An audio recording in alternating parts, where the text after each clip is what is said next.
Welcome home Pedias, ketemu lagi dengan Kanidia. Kanidia balik lagi di pembahasan soal SNK. Alhamdulillah bisa dibuat videonya walaupun udah -2. Semoga hari ini bisa upload beberapa video ya guys. Nah ini kita lanjutkan soal push major. By the way, kalau kalian baru gabung di Ekopedia, Kanidia ada playlist pembahasan soal SNK 5 tahun terakhir. Kalian bisa cek playlistnya dan ya semoga sih bisa jadi media yang bantu kalian untuk dapat gambaran. Oke, soal SNK dari tahun ke tahun itu kayak gini. Oke, kita langsung ke soalnya aja.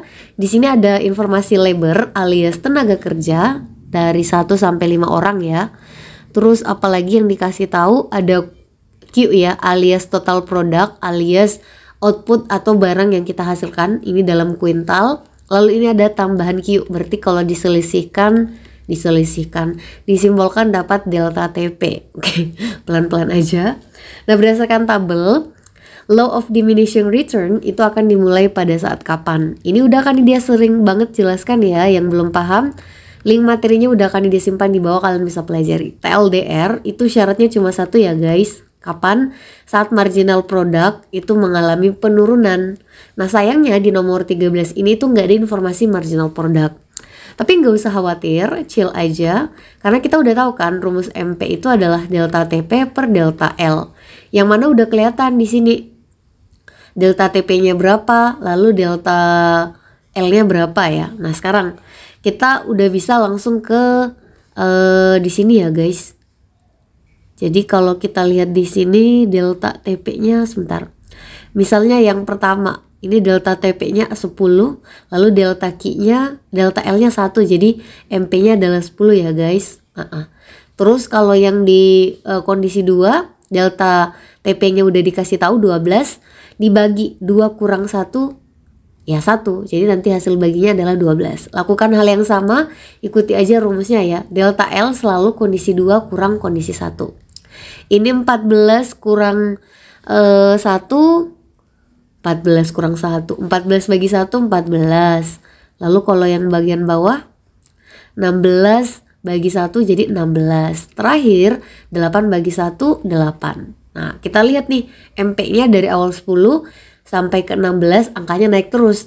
Lalu setelah itu mengalami penurunan. Nah di saat penurunan itulah berlaku hukum law of diminishing return. Jadi berapa orang yang kita pekerjakan ya saat kita mempekerjakan 5 karyawan yang menghasilkan 60 kuintal output.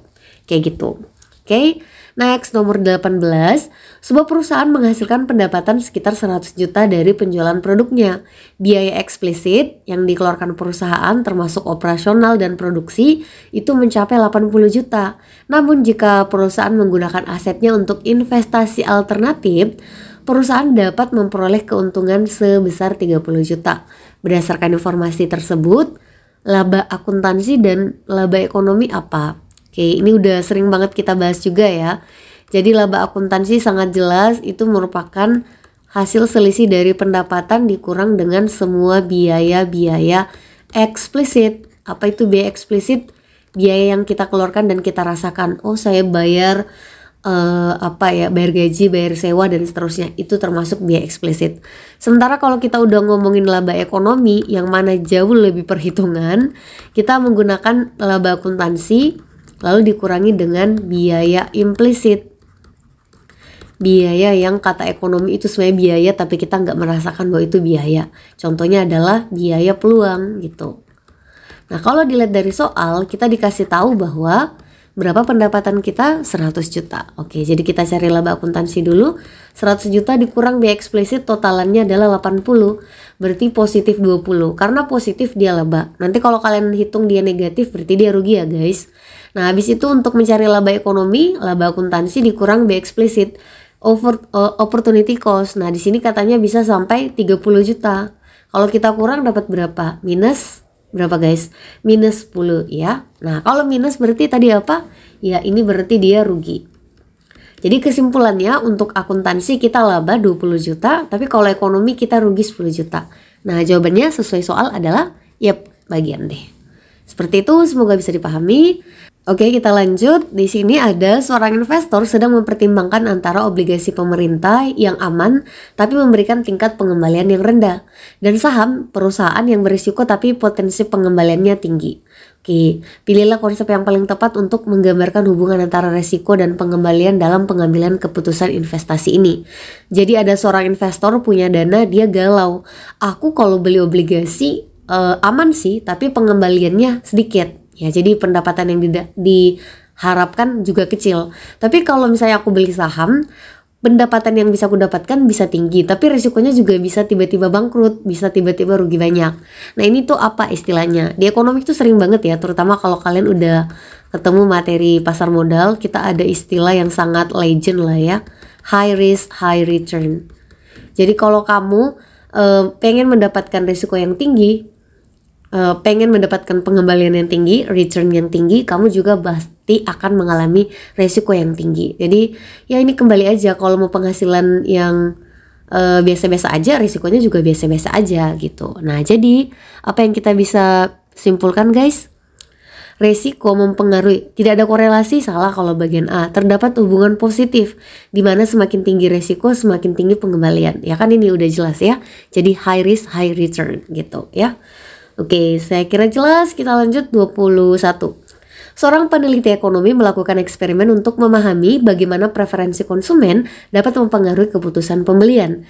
Dalam teori utilitas marginal, apa yang dapat diidentifikasi peneliti sebagai titik optimal di mana kepuasan mencapai puncak.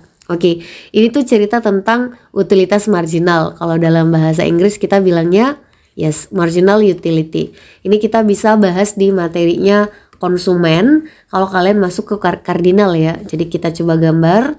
Ini yang berkaitan materinya kan, dia udah taruh linknya di bawah ya. Kalian bisa nonton untuk memahami materi lebih baik. Jadi kalau di kardinal kita ada gambar TU macam ini, swing like this.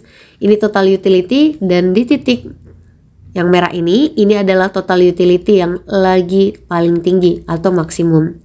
Nah, di waktu yang bersamaan kita di ekonomi bilang bahwa ada kurva satu lagi, swing, namanya marginal utility.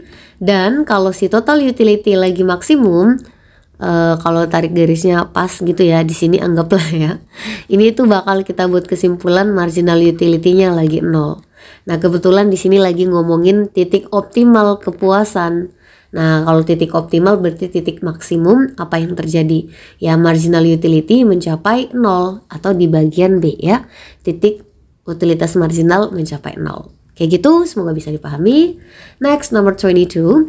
Dina Susanti mengelola bisnis produksi kue dengan mempekerjakan 5 karyawan. DS membayar biaya listrik pabrik, gaji karyawan, dan biaya bahan baku yang diperlukan. Setiap karyawan menerima gaji sebesar 3 juta rupiah per bulan. Biaya listrik dan bahan baku per bulan adalah 10 juta. DS juga mengetahui bahwa setiap karyawan tambahan yang dipekerjakan akan menambah biaya sebesar 2 juta rupiah per bulan. DS berpikir untuk menambah 1 karyawan lagi untuk meningkatkan produksi. Dalam konteks ini, biaya marginal dari menambah 1 karyawan lagi adalah, oke, ini kita harus pahami baik-baik ya. Biaya marginal selalu definisikan adalah ya apa guys? Ya, tambahan biaya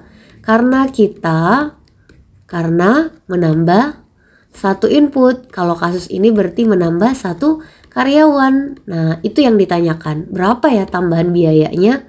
Dan kalau kalian perhatikan, di sini udah jelas di kalimat, DS mengetahui bahwa setiap tambahan karyawan tambahan itu menambah biaya sebesar 2 juta. Berarti setiap 1 orang ya.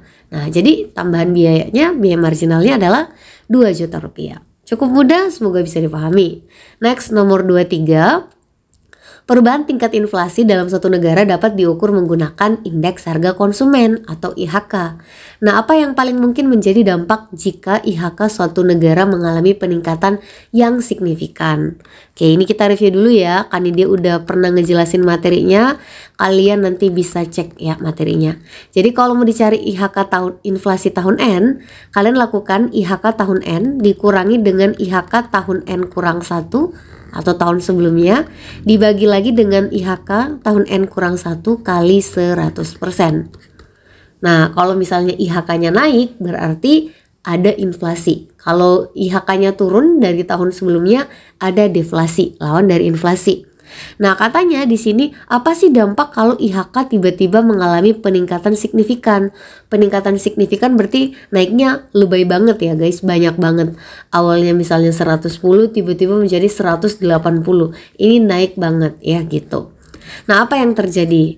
Oke, kalau tadi kita bilang kalau IHK naik, apa kesimpulan pertama? Pasti inflasi. Nah, sekarang kita lihat, daya beli masyarakat meningkat karena harga barang turun. Inflasi itu artinya harga barang mengalami peningkatan. Jadi nggak mungkin harga barang turun, jadi salah bagian A.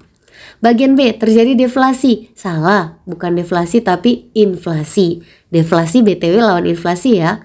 Biaya hidup masyarakat meningkat karena harga barang dan jasa naik. Betul? Betul, kalau inflasi naik maka biaya hidup bakal naik. Daya beli bakal turun. Tingkat konsumsi cenderung stabil. Salah dong, malah menurun. Peningkatan IHK tidak berdampak? Oh, tentu saja sangat berdampak guys. Jadi jawabannya adalah yang bagian C. Next, bencana gempa di Lombok baru-baru ini berpengaruh terhadap pasokan kebutuhan pokok masyarakat. Dengan berkurangnya pasokan mengakibatkan harga barang melonjak tinggi termasuk sembako. Di antaranya harga beras setelah bencana naik 50%. Oke, jadi kita tulis dulu harga dari si beras katanya naik sampai 50%.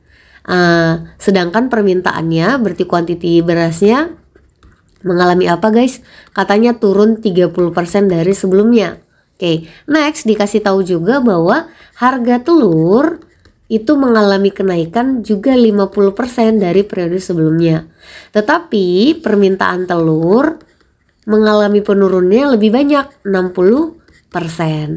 Nah, sekarang berdasarkan data dapat disimpulkan apa? Ini bisa banyak ya guys. Nah, supaya kita nggak lama, kita lihat pilihan jawabannya. Kalau kita lihat ini ceritanya tentang elastisitas. Ada dua barang, berarti kita dua kali menghitung elastisitas. Untuk elastisitas harga paling cocok ini rumus ketiga ya. Enggak pasti ketiga sih, terserah lah ya. Pokoknya yang ini rumusnya. Buat kalian yang belum paham elastisitas, ini kan dia udah buat videonya, nanti kalian bisa cek. Nah, sekarang kita mau elastisitas beras dulu deh. Persentase delta Q. Delta Q-nya turun 30%. Terus DP-nya naik 50%. Persen-persen kita tewaskan. 30 bagi 50 dapat berapa guys? Dapat 0,6. Hasilnya negatif karena satu naik satu turun.